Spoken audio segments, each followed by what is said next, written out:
I enjoy taking myself out of my comfort zone because you need to get knocked down hard to really see what you're made of. If you're operating at a super high level, there are going to be times where you make mistakes. What's important is how you're going to bounce back. Jimmy Spithill, skipper, Oracle Team USA. Where I grew up, just to get to the shops or the mainland, we had to get into a boat. It just became so natural to be on the water that when we weren't on the water, that almost felt unnatural. When I got to really primary school, I started to get the competitive edge. Whatever the frustration may have been at school, it was a way to sort of get that out of you. But then I really started to enjoy the team dynamic. The bigger the team, the harder it is to get the result and get that coordination and cohesion.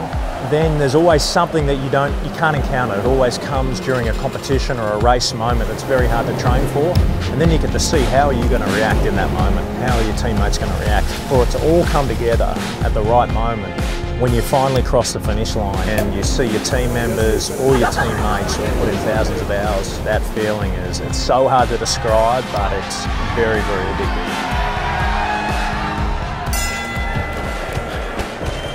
I joke about it with Tom Slingsby. The fact is, you grew up with red hair, you are going to be boxing at some stage in your life, and probably pretty early on. The thing I love about boxing is that it doesn't matter how much money your parents have got, it doesn't matter what colour your hair is, your skin. Once that bell goes off, nothing else matters except how hard someone has worked and how much that person wants it.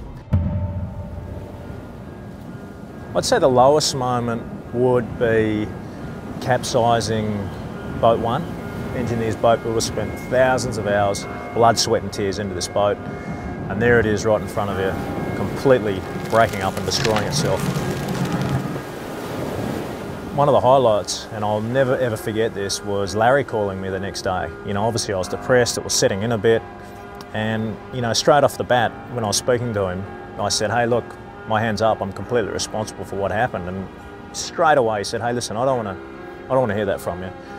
You know, I know what you're doing's on the edge. Champion teams face adversity and champion teams come back. He was right, he was bang on the money. And sure enough, the rest of the team just swung into action, and here we are today. We've got 2 boats, 2 wings in race ready to go.